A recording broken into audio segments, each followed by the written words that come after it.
बोलो स्वामीनारायण भगवान की। नर नारायण देवनी। हनुमान जी महाराज की जय। इष्टदेव भगवान स्वामीनारायण प्रातस्मरणीय આગલી સભામાં દર્શન આપી રહેલા સદગુરુ સ્વામી વિશ્વદાસજી સ્વામી, પુરાણી સ્વામી શાંતિ સ્વરૂપદાસજી, પુરાણી સ્વામી કેશવ પ્રિયદાસજી આદि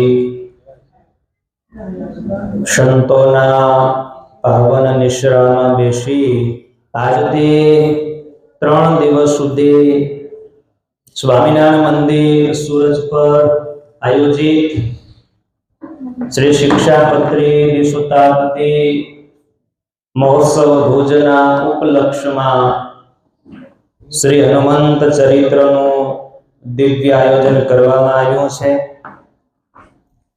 तो आपणे 3 दिवस सुधी हनुमानजी महाराजना दिव्य गुणों पराक्रमी चरित्रों एનું આપણે શ્રવણ કરીશું। ભક્તો ભગવાનની બહુ જ જેની કૃપા થાય ને ત્યારે ભગવાનના અતિ પ્યારા આવા મહાપુરુષોના જીવન અને કવન એ આપણે જીવનમાં સાંભળવા મળતા હોય છે।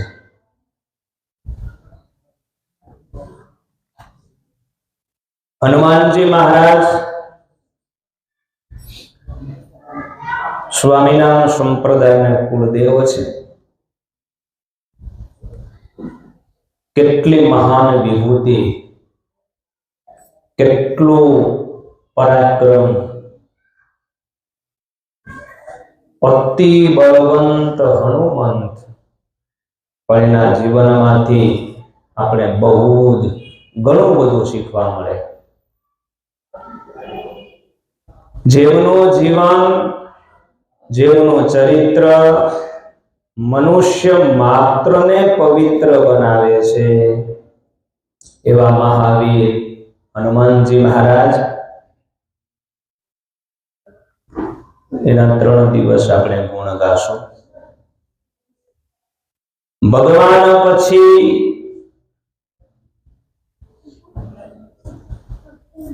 कोई पण अतिशय बलशाली अने भगवान में जोड़ावानुं काम कोई करता होय तो ए हनुमानजी महाराज छे। जुओ कोई के राम भगवान की सेवा करी हशे, कोई के कृष्ण परमात्मा ने सेवा करी हशे, कोई स्वामीनारायण भगवान की सेवा करी हशे, पण आ कथामां आपने सांभळता बहु आनंद थशे के एकी साथे पोताना जीवन काल दरमियान 3 अवतारनी जो कोईए सेवा करी होय ने तो एकमात्र हनुमानजी महाराज छे। आ हनुमानजी महाराज यूनिवर्सल देव छे। केवा देव छे? यूनिवर्सल में समझो ने, कोईकने साथे वांधो होय, कोईकने आ गमे, कोईकने ते गमे, घणाने आखी दुनिया में एवुं होय छे। पण हनुमानजी महाराज एक एवा देव छे, भगवत तत्व छे, निर्विवाद यूनिवर्सल देव। एमने बधानी जरूर पड़े हो, एमने बधानी जरूर पड़े एवा हनुमानजी महाराज छे। हनुमानजी महाराज एटले ज्ञाननो सागर, हनुमानजी महाराज एटले गुणनो सागर, हनुमानजी महाराज एटले નિષ્કામ કર્મનું મૂર્તિમંત સ્વરૂપ. નિષ્કામ ભક્તિનું મૂર્તિમંત સ્વરૂપ, સરળ અને નિરવાભિમાની એ હનુમાનજી મહારાજ છે. બળની વાત કરીશું આપણે ત્યારે ખબર પડશે કે આટલા હનુમાનજી મહારાજ, બલવંત હનુમાનજી મહારાજ છતાંય એકદમ નિર્મળ, સરળ અને નિરાભિમાની એ પોતાના જીવનકાળ દરમિયાન રહ્યા છે. ભગવાન રામચંદ્રજી ભગવાનના પ્રધાન સેવક છે.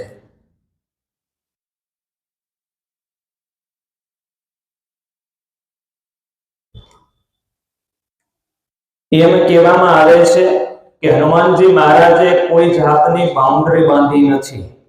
કોઈ પણ જીવ શ્રદ્ધાથી એમના દ્વારે જઈ અને શક્તિ પ્રમાણે પ્રાર્થના કરે ને ભાવથી અરજી કરે તો સંકટ મોચન હનુમાનજી મહારાજ એમના ભાવ પૂરા કરે છે. એટલે તો લોકો છે ને હનુમાનજી મહારાજનું કાર્ય, એની શક્તિ જોઈ અને એના નામ પાડે છે. કષ્ટભંજન દેવ, પછી ભીડ ભંજન દેવ, સંકટ મોચન હનુમાનજી મહારાજ, રોકડિયા હનુમાનજી, બાલા હનુમાનજી, પ્રભા હનુમાનજી, આવા હનુમાનજી મહારાજ, એમની આપણે ગાથા ગાવાનો અવસર ભગવાને પ્રદાન કર્યો છે. હવે હનુમાનજી મહારાજનો આજે આપણે જન્મની કથા સાંભળીશું. તમે નહીં સાંભળી એટલી મસ્ત મજાની કથા. હનુમાનજી મહારાજ છે, એમના ચરિત્રો મુખ્યત્વે રામાયણની અંદર ગાવામાં આવ્યા છે. તદુપરાંત તુલસીકુદ રામાયણ, અધ્યાત્મ રામાયણ, વેદમાં, પદ્મ પુરાણમાં, બ્રહ્મવેદ પુરાણમાં, વિષ્ણુ પુરાણ હોય, શિવ પુરાણ, આવા અલગ અલગ પુરાણમાં હનુમાનજી મહારાજના ચરિત્રો અને એમના પ્રસંગો વર્ણવ્યા છે. તો આ બધા શાસ્ત્રોને આગળ રાખી એમાંથી સાર લઈ અને આજે પ્રાગટ્યની કથા એની શરૂઆત આપણે કરીશું. વાલ્મીકી કિષ્કિંધકાંડની અંદર આ કથા લખી છે. જામવાનજી હનુમાનજી મહારાજને પોતાના જન્મની કથા સંભળાવે છે. ક્યારે? જ્યારે સીતાની શોધ માટે 18 પદ્મમાં વાનર સેના જ્યારે સમુદ્ર કિનારે આવી ગઈ છે, સમુદ્ર ઉલ્લંઘન કરીને લંકામાં સીતાની શોધ માટે જવાનું છે, પણ કોઈ તૈયાર નથી થતું. 400 ગાઉનો સમુદ્ર ઉલ્લંઘન કરવો છે, પણ કોઈ તૈયાર નથી થતું. હો, બધા વાંદરા પોતાની શક્તિનું પ્રદર્શન કરવા લાગ્યા. કોઈક વાનર કહે કે હું 10 યોજન સમુદ્ર ઉલ્લંઘન કરી શકું, કોઈ કહે હું 20 યોજન, કોઈક 30, કોઈક 40. આવી રીતે બધા જ વાતો કરતા કરતા છેલ્લે વાલીનો પુત્ર અંગદ એમને એટલું કીધું કે જામવાનજી, હું 100 ગાઉનો સમુદ્ર એક કૂદકામાં હું પાર કરી જાઉં, એટલે મારામાં શક્તિ છે, પણ ખેર હું પાછો રિટર્ન ન થઈ શકું.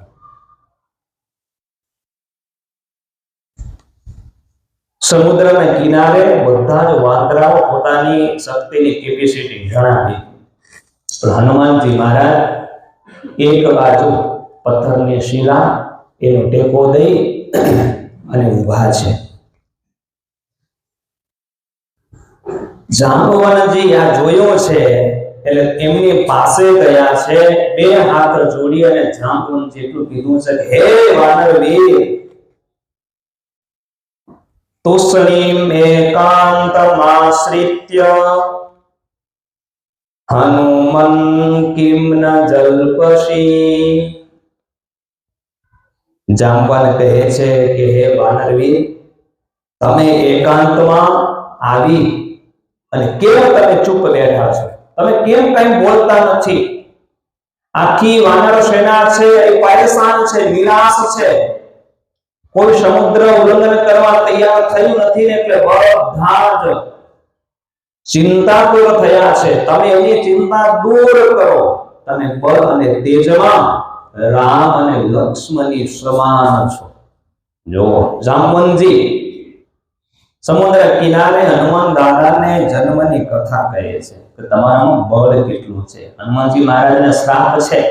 એ જ્યારે જન્મ થઈ ગયો, નાના હતા, અપાર શક્તિ છે, એટલે ઋષિ મુનિઓના આશ્રમમાં જાય, વૃક્ષો ઉખડી નાખે, ઝૂંપડી હોય ઘાસની એને પણ તોડી નાખે. એટલે ખેદાન મેદાન આવું એનું કાર્ય. એટલે ઋષિ મુનિઓ કંટાળ્યા કે આ બાળક દરરોજ આશ્રમ આવીને કંઈક ને કંઈક તોડી જાય, શું કરવું? એટલે બધા જ ઋષિ મુનિઓ હેરાન થઈને હનુમાનજીને શ્રાપ આપી દીધો કે તમને તમારી શક્તિ ઉપર બહુ ગર્વ છે, શક્તિથી તમે અમને નુકસાન પહોંચાડો છો ને, જાઓ અમે શ્રાપ આપી છીએ કે તમારી શક્તિ જ્યાં સુધી કોઈ તમને યાદ ન કરાવે ને ત્યાં સુધી તમે કંઈ પણ કરવા માટે અસમર્થ હશો. આ ઋષિ મુનિનો શ્રાપ. એટલે અપાર શક્તિ છે, સમુદ્ર પાર કરો હનુમાનજી મહારાજે શક્તિની વાત છે, પણ ઋષિના શ્રાપથી શક્તિ ઢંકાયેલી છે, એમને યાદ નથી આવતું. એકાંતમાં બેઠા છે, નીચું મોઢું કરી ઊભા છે. જામવંતજી એને યાદ કરાવે છે કે તમે કોણ છો? પવન સૂત છો, રામ અને લક્ષ્મણની સમાન તમે અતિશય બળ અને વીર્યવાન છો,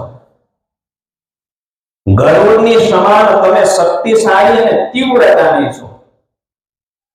એટલું જ નહીં, તમારા બળ, બુદ્ધિ, તેજ, ધૈર્ય સમસ્ત પ્રાણીઓ કરતા તમારામાં વધારે છે. તો હે વીર, હે હનુમાનજી, તમે આ સમુદ્ર ઉલ્લંઘન કરવા માટે તૈયાર કેમ નથી થતા? કેમ એકાંતમાં બેઠા છો? તમે કોણ છો? જરા વિચાર તો કરો. અને આવી રીતે શક્તિને યાદ કરાવી પ્રાકૃતિકની કથા કીધી જામવંતજી. જે સ્કંદ પુરાણ અને વાલ્મીકી રામાયણમાં બહુ અદ્ભુત રીતે આ કથા લખેલી છે. જામવંતજી કહે છે કે હે વીર, અપ્સરાપ્સરસાં શ્રેષ્ઠા વિખ્યાતા પુંજીકસ્થલા અંજનેતિ પરિખ્યાતા પત્ની કેસરીણો હરે વિખ્યાત ત્રિષુ લોકેષુ રૂપેણ પ્રતિમા ભુવિ અભિશાપાત અભુક્તાત કપિત્વે કામરૂપિણી દુહિત્રાવાનરેન્દ્રસ્ય कुंदरस्य महात्मनः मानुषं विग्रहं कृत्वा रूपयौवनशालिनी. व्यास भगवान कथा लखे जामवंती संभળાવે એક વખત જન્મની કથા તમે કદાચ કોઈ કે સાંભળી હશે, નહીં સાંભળી હોય, પણ આજે આપણે સાંભળીશું. જામવંતજી કહે છે કે એક વખત સ્વર્ગના મહારાજા ઇન્દ્ર પોતાના દરબારમાં મહેફિલ ચાલુ છે. ઇન્દ્ર સભામાં મોટી દેવોની સભા છે અને અપ્સરાઓનું નાચ ગાન ચાલી રહ્યું છે અને એમાં ઘણી બધી અપ્સરાઓ ક્યાં રહે ખબર છે? હા ના કહેજો ખાલી, બરાબર? અપ્સરાઓ રહેવાનું સ્થાન કયું? સ્વર્ગ.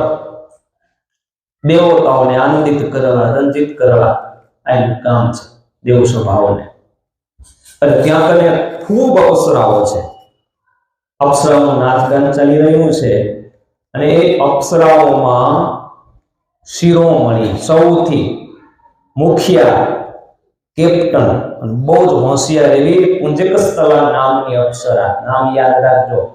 આ પુંજકસ્થલાને હનુમાનજી મહારાજની માતા બનવાનું બિરુદ મળવાનું છે. પણ કઈ રીતે? સ્વર્ગની અપ્સરા છે, શિરોમણી છે, પુંજીક સ્થળના નામ છે, પોતાનું નૃત્ય અને ગાયન કલાથી દેવોને આનંદિત કરી રહી છે. અને દેવતાઓ વાહ વાહ, શું તમારું નૃત્ય છે, શું ગાયન છે, હાથ તાળીને નાચી એને એના મનોરંજનને વધાવી રહ્યા છે. વાહ વાહ ચારે બાજુથી થઈ રહી છે. અને એ જ વખતે ભક્તજનો દેવ સભાને કૃતાર્થ કરવા માટે મહર્ષિ અંગિરા ઋષિનું આગમન થયું. ઋષિ આજે બેઠા સભામાં આવકાર મળ્યો. ઇન્દ્રએ સરસ મજાનું સિંહાસન બેસવા માટે આપ્યું. ઋષિ બેસી ગયા અને પુંજીક સ્થળા તો પોતાનું નૃત્ય ચાલુ રાખ્યું છે. ગાયન કલા દ્વારા નૃત્ય કરે છે. અને થોડી વારમાં પુંજીક સ્થળાનું નૃત્ય પૂરું થયું. અને જેવું નૃત્ય પૂરું થયું એટલે આખી દેવ સભા વખાણ કરવા લાગી. પુંજીક સ્થળાના વારી કઈ તાળીઓ વગાડે કે વાહ વાહ પુંજીક સ્થળા, શું તે આજે નૃત્ય કર્યું, અમને શું આનંદિત કર્યા, બધાએ વખાણ કરવા લાગ્યા. પણ અંગિરા ઋષિ મૌન બેઠા છે પોતાના સ્થાનમાં. તમને ખબર છે, 99 માણસ તમારી પ્રશંસા કરે ને એ દેખ્યામાં ન આવે, બરોબર? 100મો વ્યક્તિ કાંઈ ન બોલે તો એ તરત દેખાય. ખબર છે કે બધાએ મારા વખાણ કર્યા પણ આને કાંઈ કર્યું.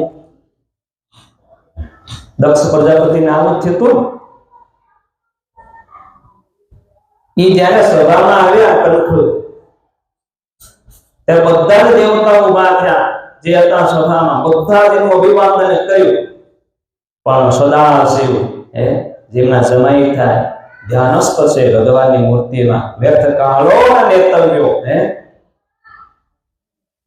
ભગવદ ભક્તિ વિના.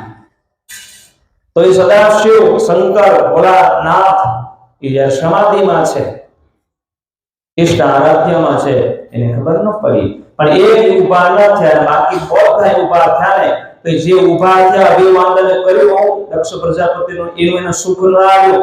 પણ એનો જમાઈ સદાશિવ ઉભા ન થયા ને એ તરત એને દેખાઈ આવ્યું. અને ઓલું સન્માન એને ભૂલાઈ ગયું, બધું દુઃખરૂપ લાગ્યું કે બધા ઉભા થાય ને મારો એક જમાઈ ઉભો ન થાય. અને જે સુખ હતું બધું સુખ ચાલી ગયું. એ દેવ સભામાં આવું જ થયું. બધા જ દેવતાઓ પુંજીક સ્થળના વખાણ કર્યા, પણ આ અંગિરા ઋષિના મુખે પોતાની પ્રશંસા સાંભળવા આતુર એવી પુંજીક સ્થળા ઋષિની બાજુમાં આવી 2 હાથ જોડીને એટલું કીધું કે હે ભગવાન, મારું નૃત્ય તમને કેવું લાગ્યું? ઘણી વાર એમ હોય ને કે કોઈ પ્રતિષ્ઠિત, કોઈ ફેમસ વ્યક્તિ તમારી કળાના વખાણ કરે ને એટલે આપણે કેવું કે મોર છાપ લાગી ગઈ. પુંજીક સ્થળાને એમ કે હજી કઈક અધૂરાશ છે. આ ઋષિ બોલે નહીં ત્યાં સુધી મારી કળા છે ને એની 100% હું રાજી કરી શકી નહીં. એટલે ઋષિને કીધું કે મારું નૃત્ય તમને કેવું લાગ્યું? ત્યારે મંદ મંદ હસતા અંગિરા મુનિએ એટલું જ કીધું છે કે હે સુંદરી, તારા નૃત્યથી મને હર્ષ નથી અને મને કઈ શોક નથી. મારા જીવનમાં તારા નૃત્યનો કોઈ પ્રભાવ નથી પડ્યો. ખાલી ઋષિ આટલું બોલ્યા અને ઋષિના વચનો સાંભળી અને પુંજીક સ્થળા પોતાનું અપમાન થયું છે એવું માનવા લાગી કે આ ઋષિ મારું અપમાન કર્યું, મારી કળાનું અપમાન કર્યું, મારી કળાની કદર ન કરી. એટલે વાણીમાં વિવેક ગુમાવ્યો અને હાથ લાંબો કરી દેવ સભામાં એટલું બોલી કે જંગલમાં રહેનારા તમારા જેવા અરસિક ઋષિઓને અમારી કળાની ક્યાં કદર હોય? આ વેદના મંત્ર ઉપર મારા પગની ઠેસ પડતી હતી કે તમારા જેવા ઋષિઓને શું ખબર પડે? તમે તો ફક્ત ધ્યાન કરી જાણો, વૈરાગ્યની વાતો કરી જાણો અને ઝૂંપડામાં બેસી એના ભગવાનની માળા કરી જાણો. બાકી તો આ શૃંગાર રસની તમને શું ખબર પડે? અને દેવરાજ ઇન્દ્રને કીધું કે હે ઇન્દ્ર, ખાખરાના વનની ખિસકોલી હોય ને એને આમ્ર રસના સ્વાદની એને શું ખબર હોય? એ તો કોઠા મોરા ખાઈ જાય, બાકી તો આમ્ર રસના ભોગી તો જે એ આમ્ર વાટિકામાં ફરતા હોય ને પક્ષી એને ખબર હોય. આ તો ખાખરા વનની ખિસકોલી છે. દેવ સભામાં પુંજિક સ્થલા વાણીનો વિવેક ગુમાવીને આટલું બોલી અને પુંજિક સ્થલાની આટલી ઉદ્ધત વાણી સાંભળીને અંગીરા મુનિ ભક્તજનો આ બધા ઋષિ મુનિઓ તે વખતે ભરી બંદૂક વાળો જડી પણ સીધા ના આવે તે ધડા પટકારી દે શ્રાવ. અને અંગીરા મુનિ એ જ વખતે ઊભા થઈ ગયા, પોતાનું અપમાન કરીને હાથ લાંબો કરીને એટલો જ કીધું કે હે ચંચલ સુંદરી, તો તારા રૂપ સૌંદર્યના અભિમાનથી ચકચૂર થઈ અને એક ઋષિ મુનિઓની અવહેલના કરે છે અને મનમાં જેમ આવે એમ તું બોલે છે. આ ચંચલ વાંદરીની જેમ દેવ સભાની અંદર ઉછળ-કૂદ કરે છે ને, તો જા હું તને શ્રાપ આપું છું કે તું પૃથ્વી ઉપર વાનર જાતિમાં વાનરી રૂપે જન્મ ધારણ કર અને એક ઝાડથી બીજે ઝાડ ત્રીજે ઝાડ આમ ઉછળ આખો દિવસ કર્યા કર. તને બહુ મોજ છે ઠેકડા મારવાની, જા વાંદર જાતિમાં વાંદરીના રૂપમાં પ્રગટ થઈ જા.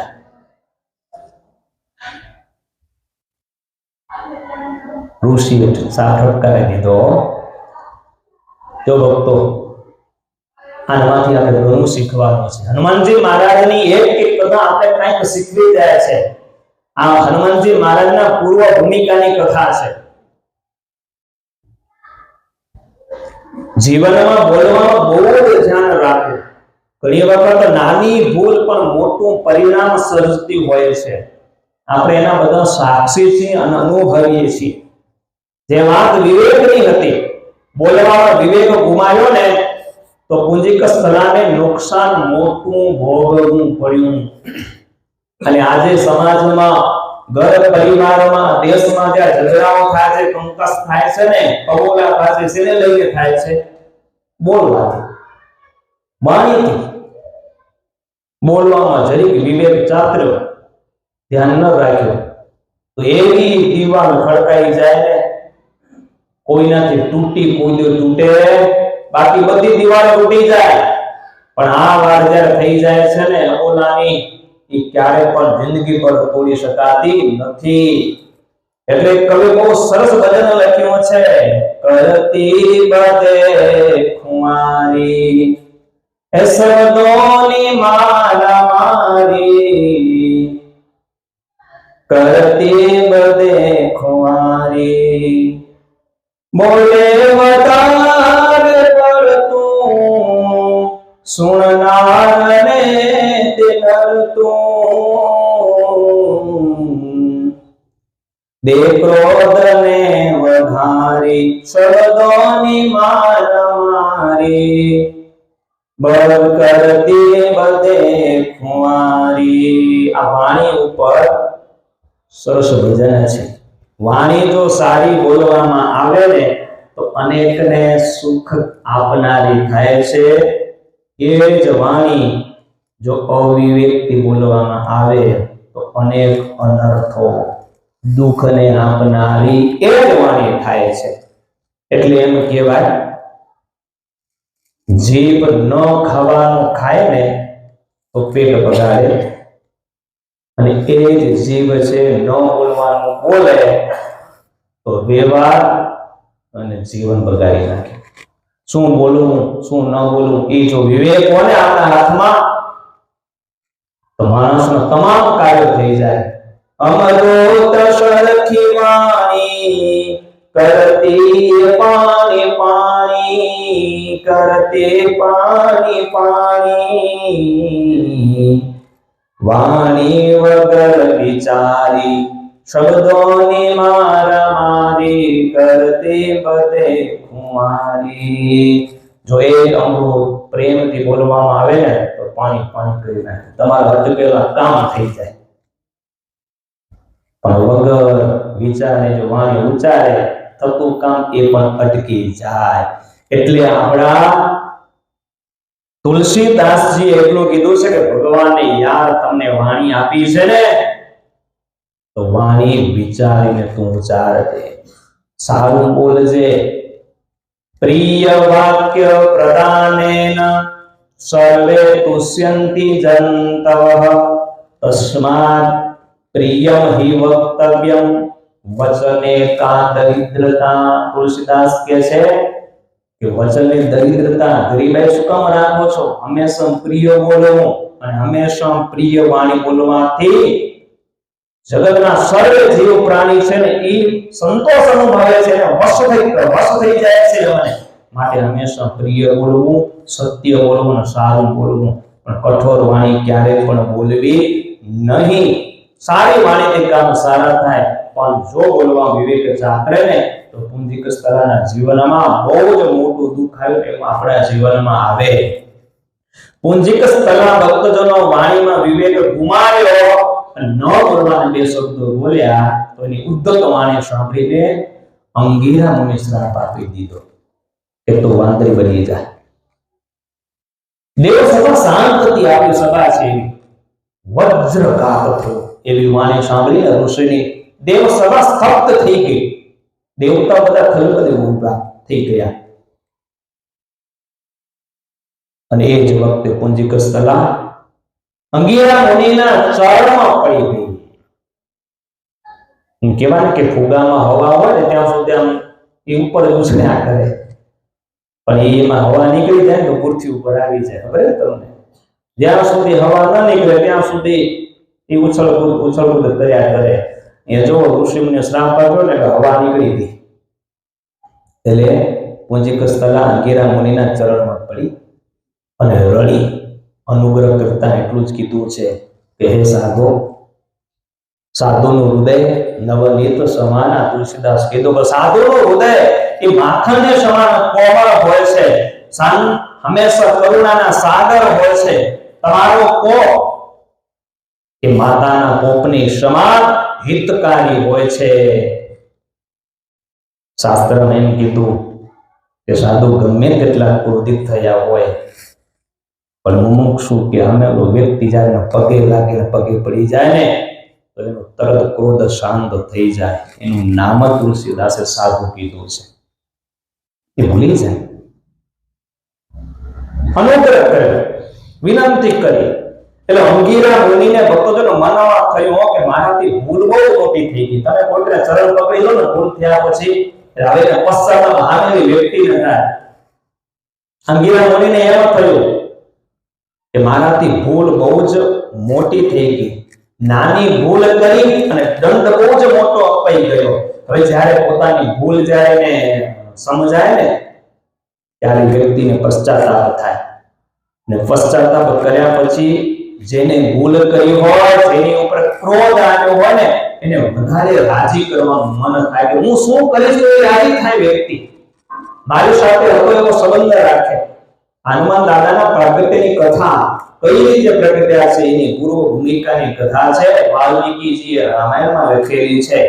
એ વખતે ઋષિને પશ્ચાતાપ થયો અને અનુગ્રહ કરતા એટલું જ કીધું છે કે હે સુંદરી, પુંજીક સ્થલા, મારું વચન મિથ્યા નહીં થાય.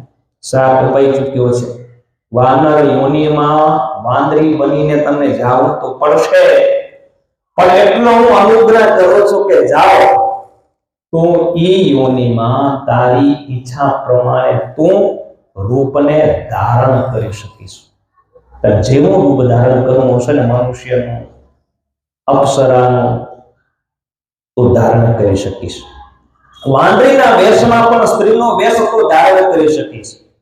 આ અનુગ્રહ કર્યો અને એનાથી વિશેષ અનુગ્રહ હું એ કરું છું કે તમારે ત્યાં એક એવો મહાન બળશાળી યશસ્વી પુત્ર જન્મશે કે આખી દુનિયામાં તારું નામ છે ને એ રોશન કરશે. મારા આશીર્વાદ છે, જા. એટલે એમ કહેવાય છે શાસ્ત્રમાં મોટા પુરુષોનો શ્રાપ છે ને એ ફાયદાકારક હોય છે અને કઈ સર્જનને કરનાર હોય છે. મોટા પુરુષોનો કોપ ક્રોધ એ આશીર્વાદ પણ નીવડે છે, ખબર છે ને? એટલે તો કીધું આપણો સંતોએ દુર્જન કી કરુણા પૂરી ભલો સંતન કો ત્રાસ जब सूरज गर्मी करे तब वर्षण की आस। दो समझे क्यों ने? दुर्जन की करुणा बुरी भलो संतन को त्रास जब सूरज गर्मी करे तब वर्षण की आस। જ્યારે બરાબર સૂરજ તપે ને ગરમી કરવા લાગે ને ત્યારે આ વરસાદની આશા બંધાતી હોય છે। બસ એવી જ રીતે સત્પુરુષોના ક્રોધમાંથી એના કોપમાંથી કંઈક સારા વાના થવાના હોય છે। એમાં આપણા ભાગ્યના દરવાજા ખુલવાના હોય છે। દુર્વાસાનો શ્રાપ જો ભક્તજનો ધર્મ ભક્તિને ન થયો હોય તો ભગવાનની પ્રાપ્તિ આપણે થત નહીં। કંઈક સારા વાના હોય છે। અંગીરા ઋષિએ શ્રાપ આપ્યો અને અંગીરા મુનિના શ્રાપથી દેવશરાની મુખ્ય અપ્સરાપુંજિક સ્થળા પૃથ્વી ઉપર વાનર રાજ કુંજરને ત્યાં પુત્રી રૂપે જન્મ ધારણ કર્યો અને નામકરણ સંસ્કાર કરતા કુંજર નામના વાંદર પોતાની દીકરીનું નામ પાડ્યું છે અંજની। વાંદરીના દેહમાં છે પણ માં લક્ષ્મી જેવું એનું રૂપ છે, સૌંદર્યવાન છે, અંજના દેવી છે। સર્વાના ચિત્ત એમાં આકર્ષિત થતા ધીરે ધીરે મોટા થયા, લગ્નને યોગ્ય થયા ને એટલે બાજુમાં સુમેર પર્વત ઉપર નિવાસ કરીને કેસરી નામના કપિરાજ એક વાંદર રહેતા હતા અને કુંજરની દ્રષ્ટિમાં આ કેસરી નામના વાંદર આવ્યા છે એટલે નક્કી કર્યું કે મારી દીકરી એની સાથે હું વરાવું અને નક્કી થયું અને અંજની દેવીના લગ્ન કેસરી નામના વાંદરની સાથે કર્યા અને એ અંજના અને કેસરી થકી એમના ઘરે હનુમાનજી મહારાજનું પ્રાગટ્ય થયું। એટલે તુલસીદાસે હનુમાન ચાલીસામાં લખ્યું અંજની પુત્ર પવન સુત નામા जय हनुमान ज्ञान गुण सागर जय कवि सती लोक उजागर राम दूत अतुलित बल धामा अंजनी पुत्र पवन सुत नामा। आमा આગળનું કથા લઈશ। અંજની પુત્ર કેમ કહેવાના, કેસરી નંદન કેમ કહેવાના, પવન સુત કેમ કહેવાના। અંજના અને કેસરીના ઘરે હનુમાનજી મહારાજનું પ્રાગટ્ય થયું ને એટલે હનુમાનજી મહારાજે મારે શબ્દ લખ્યો, તમે કેવા છો? તુલસીદાસ કે કેસરી નંદન તેજ પ્રતાપ મહાજગવંદન। તમે કેવા છો? કેસરીને આનંદિત કરનારા છો, કેસરી નંદન કહેવાના। ધર્મ નંદન ભગવાન શ્રી હરિને કહેવાય। રામાયણમાં નંદન શબ્દ શાસ્ત્રની અંદર વાપરવામાં આવ્યો છે, ફક્ત પુત્ર માટે વપરાય છે। પુત્રવાચક નંદન શબ્દ છે। એ નંદનનો ભક્તો અર્થ એવો થાય છે કે નંદયતિ ઇતિ નંદન, જે આનંદ આપે, જે રાજી કરે, જે ખુશી કરે પોતાના માતા પિતાને, એને કહેવાય નંદન। આ સંસારમાં તમે જોશો ને તો માતા પિતાને સૌથી વધારે આનંદ આપનાર હોય તો પોતાનો દીકરો છે અને જો એ પુત્ર ન હોય તો એના માટેની પ્રાપ્તિ માટે ભક્તો કેટલા ઉપાય કરે। મારા ઘરે પારણું બંધાય, પુત્રનો જન્મ થાય એટલે સૌથી વધારે પ્રિય માતા પિતાને પોતાનો પુત્ર હોય, એ પુત્ર માટે નંદન શબ્દ વપરાયો અને જેટલા જેટલા અવતારો મહાપુરુષો થયા એના માટે આ શબ્દ વપરાયો છે। તમે જુઓ ભક્તિ નંદન એટલે ઘનશ્યામ મહારાજ, ધર્મ નંદન, નંદ નંદન, યશોદા નંદન, દેવકી નંદન, દશરથ નંદન, કૌશલ્યા નંદન, અહીંયા કને આવ્યા કેસરી નંદન, રઘુનંદન। જ્યાં જ્યાં ભગવાનનું પ્રાગટ્ય મહાપુરુષોનું થયું એના માટે આ નંદન શબ્દ વપરાયો છે। પણ સંસારીના ઘરે પુત્રનો જન્મ થાય એના માટે બહુ જ શબ્દો ઓછવા વપરાતો હોય છે। એટલે જે દીકરા માતા પિતાને રાજી કરે, આનંદ પમાડે, દીકરાના કાર્યથી માતા પિતાનું હૈયું ઠરે ને, તો દીકરો એ માતા પિતા માટે નંદન છે. બરાબર ને? હવે તમારા દીકરાની વ્યાખ્યા નંદન તરીકે જો તમને કરવી હોય તો એનું સ્ટેટમેન્ટ જોઈ લેવાનું કે તમને કેવા રાજી કરે છે. જો રાજી કરે, આજ્ઞામાં વર્તે, તો તમારા માટે નંદન છે. બાકી ખાલી નામના છે, નામના છે.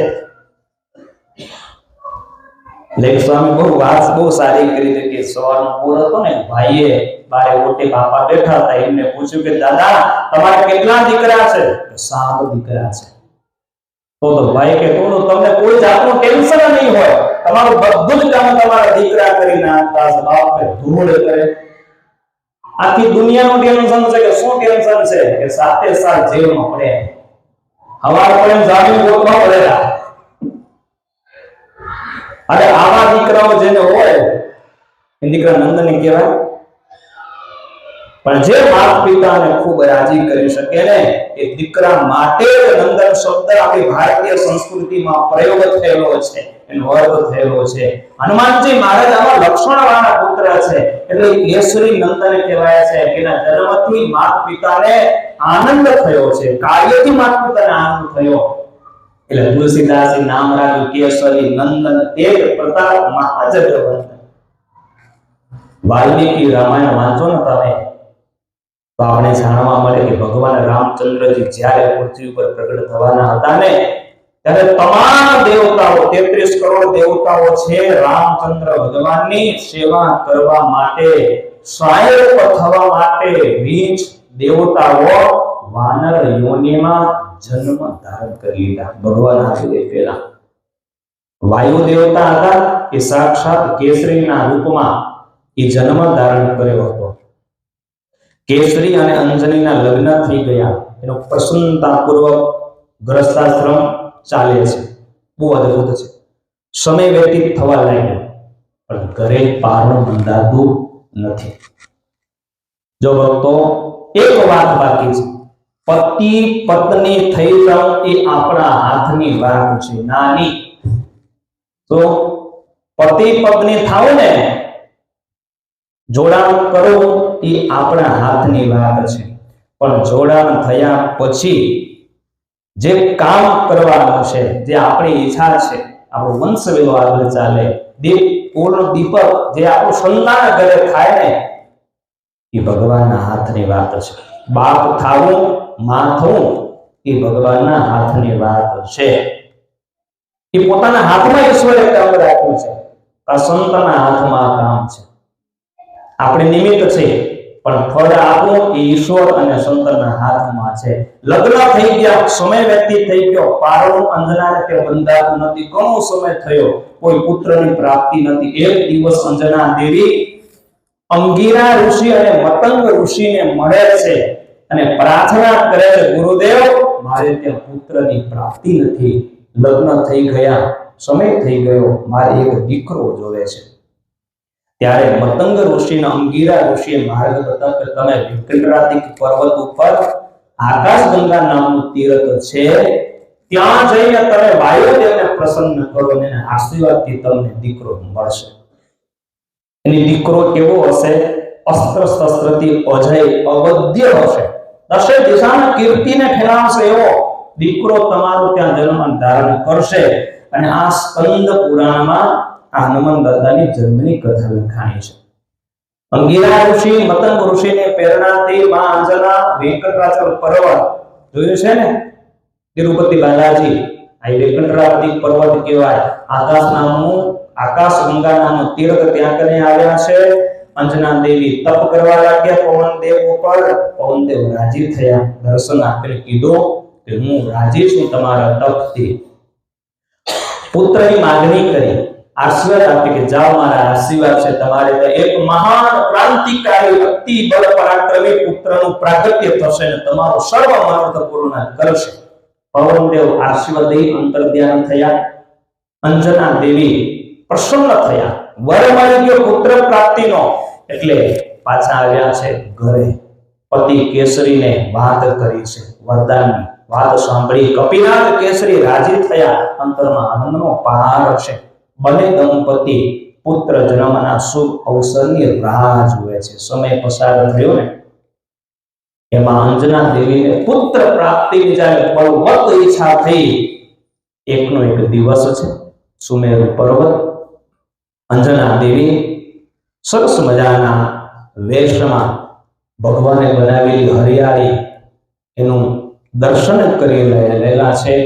પવન મંદ મંદ ફૂંકાઈ રહ્યો છે અને એ વખતે પવનદેવ પધાર્યા છે. અંજની દેવીને આલિંગન કરેલું છે. એટલે પ્રકૃતિના ગોદમાં ખોવાયેલા અંજના દેવી એને એમ થયું કે કોઈ અદ્રશ્ય તત્વ મારા શરીરને મને કોઈ સ્પર્શી રહ્યું છે, આવો એને અનુભવ થયો. એટલે અંજના દેવી તો પતિવ્રતા સ્ત્રી કઠોર શબ્દમાં પ્રશ્ન કર્યો કે મારા અંગનો અસ્પૃશ્ય રીતે સ્પર્શ કરનાર તમે કોણ છો? જલ્દી જવાબ આપો, નહીં તો હું શ્રાપ આપીને ભસ્મીભૂત કરીશ. વૃદ્ધાપ્યસમાં જ્યારે અંજના દેવીને જોયા ને ત્યારે એ વખતે પવનદેવ દર્શન આપી પ્રગટ થયા. એટલું જ કીધું હસતા હસતા કે હે સતી, હું સ્વયં વાયુદેવ છું. કેસરી વાનર મારું અપર સ્વરૂપ છે. હું તમારો પાતિવ્રત્ય જે વ્રત ધર્મ છે એને ભંગ કરવા માટે આવ્યો નથી, પણ તમને જે પુત્ર પ્રાપ્તિનું વરદાન આપ્યું હતું ને એ પૂર્ણ કરવા માટે હું આજ તમારે ત્યાં આવ્યો છું. તમે જરાય પણ ક્રોધાયમાન ભયભીત થવાની જરૂર તમને નથી. હું અવ્યક્ત રીતે હું તમને જે આલિંગન કર્યું ને એ પરિણામ સ્વરૂપે મારા માનસિક સંકલ્પ દ્વારા તમારે ત્યાં મનસાસ્મિ ગતો યત્વામ પરિજસ્વ યસ્વિની વીર્યવાન બુદ્ધિ સંપન્નસ્તવ પુત્રો ભવિષ્યતિ. વાલ્મીકીજી લખે છે, વાયુદેવ આશીર્વાદ આપ્યા. મહાસત્વો મહાતેજા મહાબળ પરાક્રમ લંગને પ્લવને ચૈવ ભવિષ્યતિ મયા સમઃ. વાયુદેવ સાક્ષાત પવનદેવ અંજના દેવીને આશીર્વાદ આપ્યા કે મારા માનસિક સંકલ્પથી તમારે ત્યાં મહાન બુદ્ધિમાન, મહાધૈર્યવાન, મહાતેજસ્વી, મહાબલવાન, મહાપરાક્રમી, વિશેષણ કેવા લાગે જો, મહાબલવાન, મહાપરાક્રમી, મહાતેજસ્વી, ધૈર્યવાન. એટલું જ નહીં, હે દેવી, મારી પેઠે મહાપર્વતોને ઉલ્લંઘન કરનારો, સાગરને લાંઘનારો અને આકાશમાં ઉડનારો તમારે ત્યાં મહાન એક પુત્રનો જન્મ થશે. તમે ચિંતા ન કરો. આવી વાત કરીને અદ્રશ્ય થયા પવનદેવ. તમે ભક્તો ખાલી વિચાર કરો કે હનુમાનજી મહારાજ કેવું પાત્ર હશે કે હજી જન્મ નથી થયો, જન્મ પહેલા એની ઉપર આશીર્વાદની જળી વરસી છે, જળી વરસી છે. એટલા તો એમને વરદાન મળ્યા છે. અને વરદાન જન્મ પછીથી કેટલા વરદાન મળ્યા છે તો આંભળું ત્યારે ખબર પડશે. પવનદેવની વાણી સાંભળી અંજના બહુ રાજી થયા અને કેસરીને પણ વાતની ખબર પડી. આનંદ છે એનો કોઈ સીમા નથી. અને પવનદેવના આશીર્વાદ, એના સ્પર્શથી અંજની દેવીને ત્યાં ઉદરમાં ગર્ભ રહ્યો અને સમય પસાર થયો ને ત્યારે ચૈત્ર સુદ પૂર્ણિમા અને મંગળવારના દિવસે એ સુમેરુ પર્વતની ગુફામાં માતા અંજની દેવીના ઉદર થકી એક બાળકનું પ્રાગટ્ય થયું. કહેતા હનુમાનજી મહારાજનું પ્રાગટ્ય થયું. બોલો હનુમાનજી મહારાજની. આ વાલ્મીકીજીએ રામાયણમાં કથા લખી છે. જામવંજી પર્વત એ પોતે ઉભેલા હનુમાનજીને સમુદ્ર મંથન કરવા માટેની શક્તિને જગાડી રહ્યા છે કે તમે તમારી જન્મની ગાથા આવી છે, આવા તમે બળશાળી છો, આટલું તમને વરદાન મળેલું છે. હનુમાનજી મહારાજનું પ્રાગટ્ય થયું કઈ તિથિએ? પૂર્ણિમાના દિવસે. એટલે હનુમાનજી મહારાજ પૂર્ણ છે, પૂર્ણ અંક લીધો છે. હવે જન્મ થયો, આનંદ થયો. પણ દુનિયા કયા નામથી ઓળખે છે? આજે મોસ્ટ નામ શું છે હનુમાનજી મહારાજનું પ્રિય? હનુમાનજી. હનુમાનજી બધાના મોટે હશે. ભાઈ કષ્ટભંજન, ભીડભંજન, ભયભંજન, રોકડી હનુમાન, એ પછી બીજી નંબરના નામ છે. પણ એક યુનિવર્સલ નામ તમે જોશો ને તો હનુમાનજી. તો એ હનુમાનજી મહારાજનું નામ કેમ પડ્યું ને એ ત્યાર પછીની કથા છે. આ જન્મની કથા. હનુમાનજી મહારાજનું પ્રાગટ્ય થયું અને હનુમાનજી મહારાજમાં થોડી શક્તિનો સંચય થયો અને એને કાયા ધ્રુજવા લાગી અને વાનર સેનાની અંદર આનંદ આવવા લાગ્યો. હવે આપણા વીર હનુમાનજી જાગૃત થયા છે. હવે જાગૃત થયા છે. હનુમાનજી મહારાજનો જય જયકાર નાદ થવા લાગ્યો છે અને જામવંતજી કહે છે કે હે વીર, હે હનુમાન, તમારી શક્તિ કેટલી છે તમે જુઓ તો ખરા. આ કિષ્કંદ કાંડની અંદર જામવંતજી કથા સંભળાવે, શક્તિ જાગૃત કરવા જન્મ થયો અને બીજા જ દિવસે સવારે એવી કથા લખાણી કે હનુમાનજી તમે જ્યારે નાના હતા, બાળ અવસ્થા, જન્મ થયો એના બીજે જ દિવસે માં ગુફાની અંદર તમને સુવડાવ્યા છે અને માં તમારા માટે ફળ લેવા માટે જંગલમાં ગયા છે અને આ બાજુ તમને ભૂખ લાગી. માતાને આવતા વાર થઈ. હનુમાનજી નામ કેમ પડ્યું એ કથા. માતાને આવતા વાર લાગી, તમને ભૂખ લાગી, ત્યારે તમે ગુફાથી બહાર આવી અને તમે માની રાહ જોઈ પણ મા તો આવ્યા નહીં. સવારનો સમય છે અને બરાબર એ વખતે પૂર્વ દિશામાં સૂર્યોદય થયો અને ઉગતો સૂર્ય કેવો હોય? કેવો હોય જોયો નથી? જોજો બાપા. હા, લાલ પીળો ચેક કરી આપજો. હા, સૂર્યોદય થાય જ્યારે ત્યારે સૂર્ય છે ને એ અરુણોદય કહેવાય છે. સૂર્યોદય એ પેલો લાલ હોય હો. એટલે સૂર્યોદય થાય છે, ગુફામાંથી બહાર આવ્યા, સૂર્યોદય થઈ રહ્યો છે. હનુમાનજી મહારાજને ભૂખ તો લાગી છે ને એની માને પૂછ્યું તો કે માં મને ભૂખ લાગે ત્યારે કેમાં ફળો ખાવા. એટલે માં અંજનાએ હનુમાનજી મહારાજને કહ્યું કે તમારે પાક્કા લાલ ફળો નહીં ખાવા, બાકી કાચા ફળો ખાવાથી પેટમાં દુખે. આપણે આજે આવું જ કરી. આ નિશાની માએ બતાવી દીધી હતી, જોયો તો હનુમાનજી મહારાજને આ તો રેડ એપલ દેખાય છે, આ ફળ છે એટલે ભૂખ લાગી છે. ઉગતા સૂર્યને લાલ ફળ છે પાકેલું સમજી અને સૂર્ય દેવને પકડવા માટે હનુમાનજી મહારાજે આકાશમાં છલંગ લગાવ્યો. છલંગ લગાવી સહસ્ત્ર યોજન પર બાણો લીલ્યો તાહી મધુર ફલ. સહસ્ત્ર યોજન સેંકડો યોજન આપણે ગણતરી ન કરી શકીએ એટલા સૂર્યદેવ દૂર છે પણ એમને લાલ ફળ સમજી લીલ્યો તાહી મધુર ફલ જાણે. આકાશમાં છલંગ લગાવીને સૂર્યદેવની પાસે હનુમાનજી મહારાજ પહોંચે ને એ પહેલા રાહુ નામનો દેવ સૂર્યને ગ્રહણ કરવા, સૂર્યગ્રહણ છે એને ગ્રહણ કરવા માટે ઈ જઈ રહ્યો છે. ત્યારે રાહુએ જોયું કે મારાથી પહેલા આવી કોણ? રાહુ બીજું આવી ગયો ને સૂર્યને ગ્રહણ કરે છે.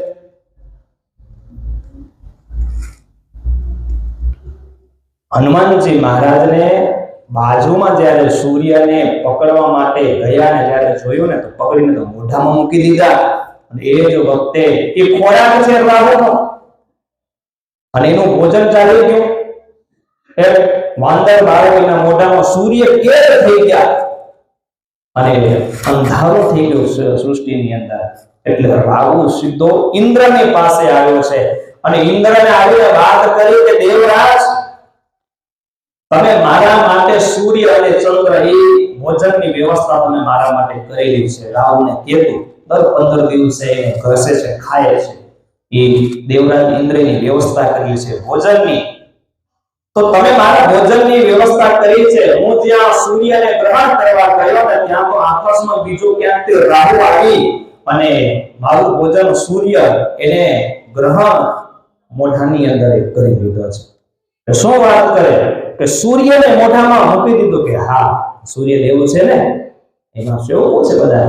એટલે ઇન્દ્રરાજને ક્રોધ આવ્યો, ચાલો મારી સાથે, અને રાહુને લઈને ઇન્દ્ર છે ને આકાશની અંદર આવે તો હનુમાનજી મહારાજ સૂર્ય દેવને ફળ સમજીને પોતાના મોઢામાં પ્રસિદ્ધ કરી લીધા, અને ઇન્દ્ર પોતાના હાથમાં વજ્ર હતું ને વજ્ર, સૂર્ય દેવને મુક્તિને માટે એને વજ્રનો પ્રહાર કર્યો.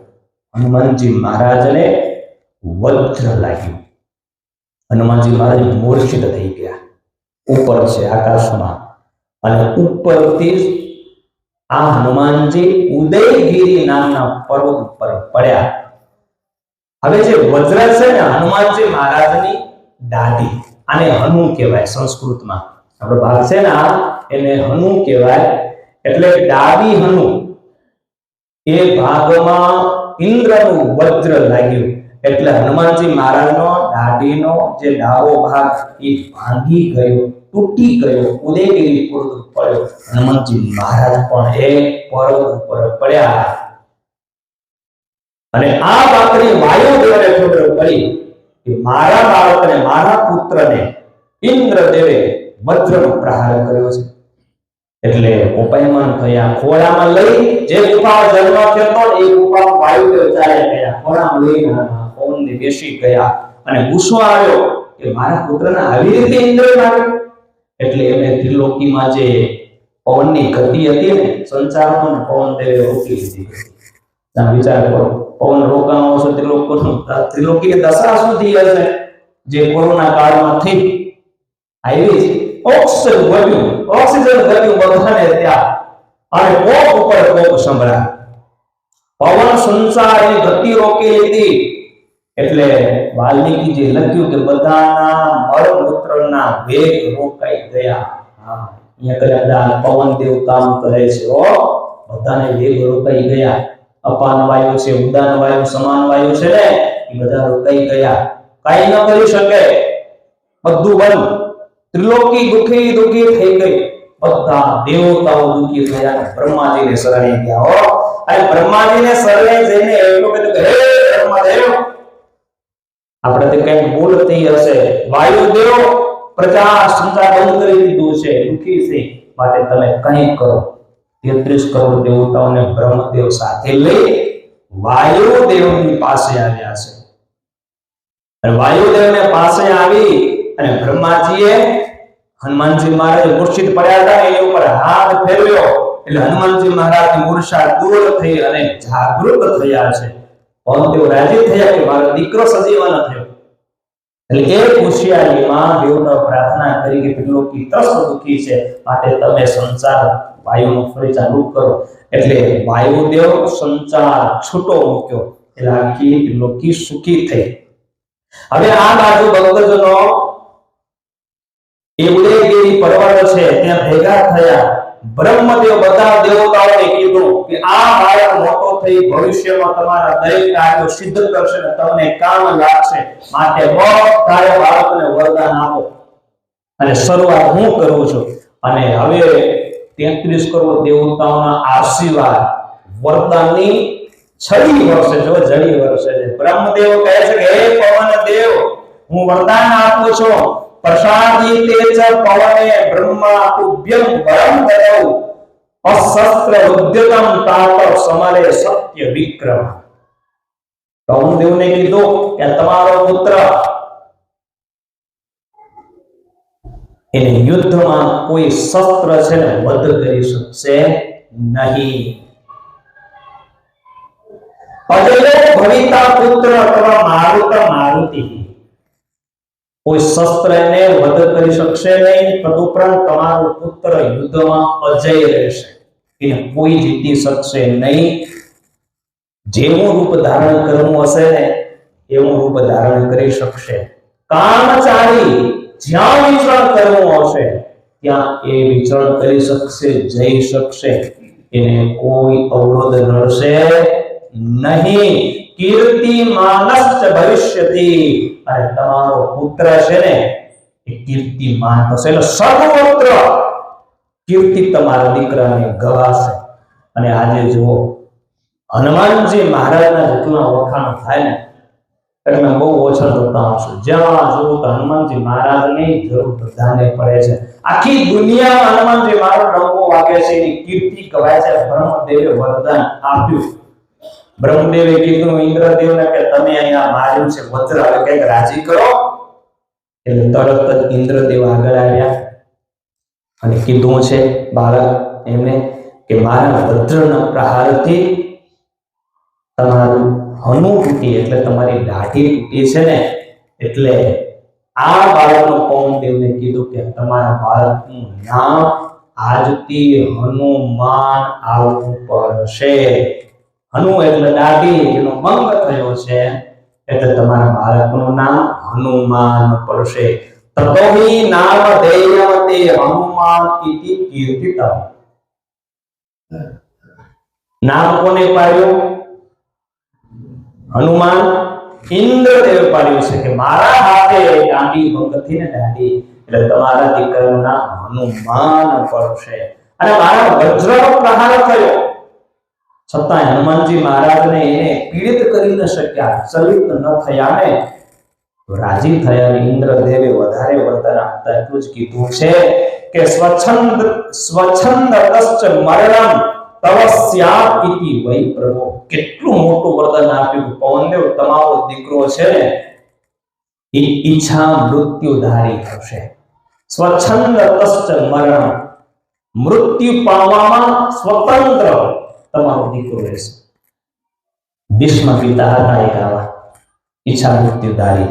હનુમાનજી મહારાજને વરદાન મળ્યું કે ઈચ્છા મૃત્યુધારી તમારો દીકરો થશે.